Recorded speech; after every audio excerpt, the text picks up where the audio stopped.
In this video, we're going to take a look at the Pelikan M1005. Let's jump straight to the end with my thoughts on this pen.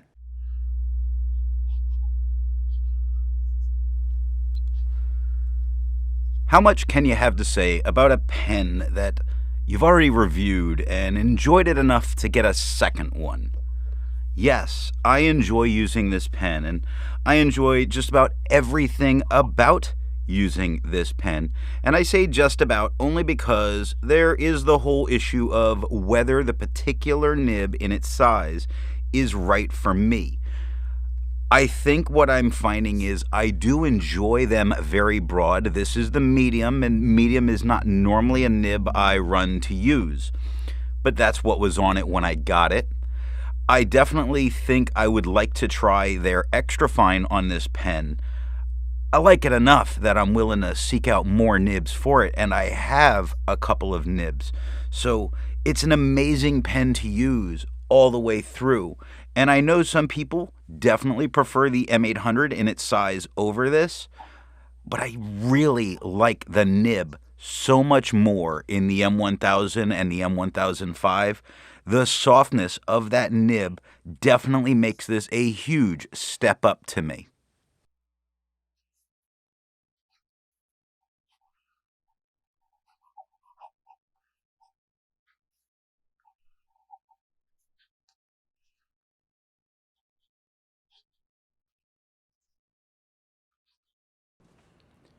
Now that we know my opinions on the Pelikan M1005, let's see how I got to that opinion, starting with the unboxing. The Pelikan M805 comes in a box like this, which contains a box like this, which contains a pen sleeve like this.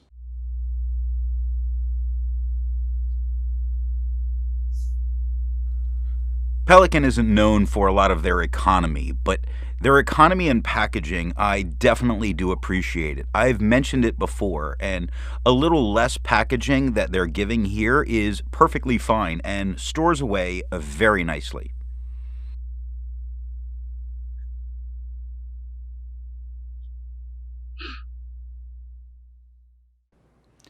With the pen out of the box, we need to get to the nib. Now, to be honest, as long as it doesn't take 20 turns to uncap a pen, I'm fine. But how many turns does this pen take to get uncapped? The Pelikan M1005 takes just under 1 turn to uncap. It's worth repeating that 1 turn to uncap, absolutely perfect. I wish it was a more affordable pen because it is a great pen for students to be able to use for something like that, where you have to do those quick note takings. Definitely very nice.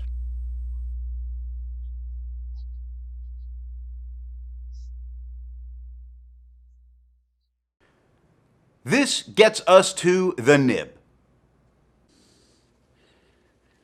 This pen has a gold medium nib on it. Known for their beautiful nibs, this one is no exception in that it is just single tone. Now I can say that I definitely prefer single tone nibs over dual tone nibs. The tone of the nib doesn't bother me, whether it's silver colored, this one's gold but silver colored, or gold colored. This matches the finish perfectly, so it is the right color and writes beautifully. If you enjoy videos like this, then be sure to hit the subscribe button. Now, let's ink this pen up. The Pelikan M1005 is a piston fill fountain pen that holds approximately 1.7 milliliters of ink. The ink of the day is Diatramentis Artist Red. A common misconception is that the 1005 will hold more ink than the M800 because it is ever so slightly larger. But in fact, it holds that same 1.7 milliliters, which is more than enough for a day of writing for the average human. Only if you really write an obscene amount or are truly sitting down to see what kind of damage you can do to the ink inside this pen are you going to run it out in a day. As a habit, I don't normally post my pens, but some pens need to be posted, and some people prefer to post their pens. You can post this pen if you want. I do think it makes it a bit long to use. It doesn't make it back heavy, but it makes it heavier towards the back. Strange, it is just that tiniest bit of weight compared to the M805, but I do find it less comfortable posted than unposted. Lucky for me, I don't tend to post my pens. I hold it in my hand and I do my writing, or I place it down on my desk. Now, the important part, the writing sample.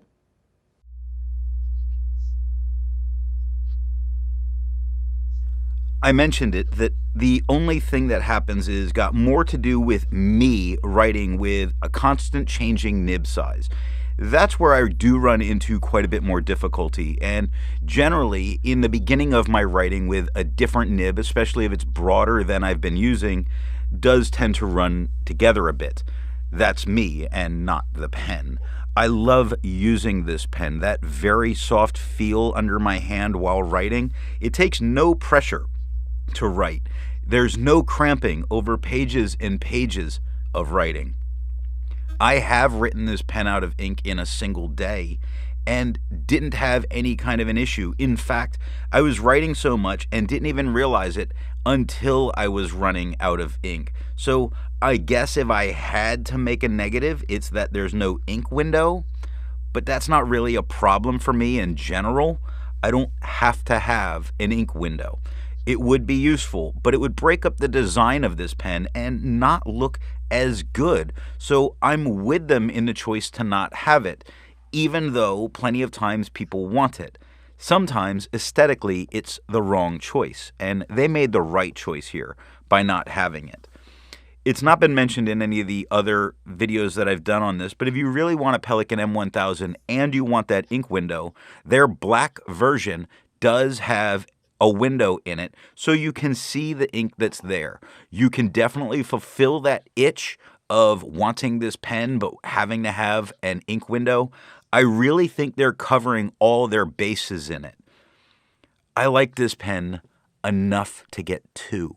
It writes so smooth. It's so nice in the hand, so comfortable. When I'm writing with other pens that are smaller, sometimes I feel that they're smaller, and sometimes during the ink reviews, I don't post a pen I would normally post because I'm switching pens very frequently. I have no need to post this. It is so comfortable in the hand entirely. So I guess I just have to go on holding the cap.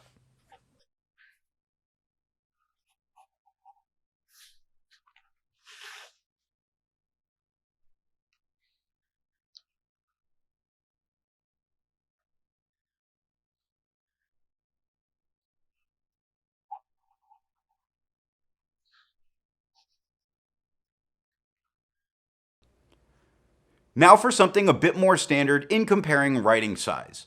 I use Namiki Blue to do this. Here it is with a Yovo extra fine on the left, medium in the middle, and a 1.1 stub on the right.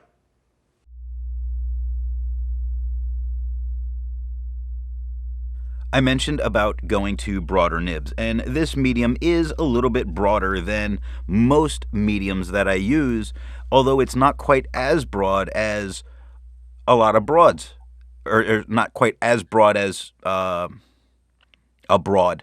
Yeah, nice and simple. So it is just a little bit finer than a broad, but not by much. But how does this nib compare to other nibs that I've used in writing size? Looking at the writing of a Pelikan M1005 with a medium nib, here it is next to a Pelikan M805 with a broad, an Italics Mr. Pen Chaplin's Tankard with an oblique italic nib, a Noodler's Neponset with a music nib,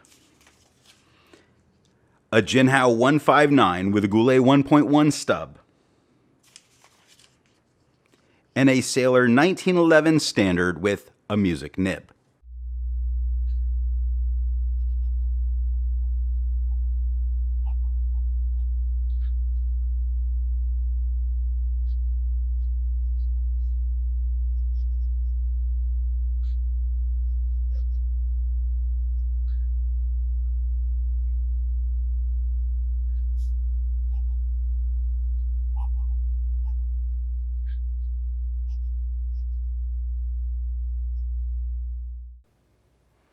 It isn't a pen review without doing some size comparisons. Here it is capped. Here it is uncapped. And here it is posted. Having seen the size comparisons, you can see that it is a larger pen. It's considered an oversized pen, but there's no real designation of what makes a pen oversized. I would call it a large pen, certainly. I don't think of it as an oversized pen only because of some of the very large pens that I do own.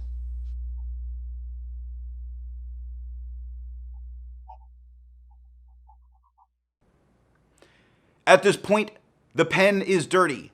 Let's make it clean again.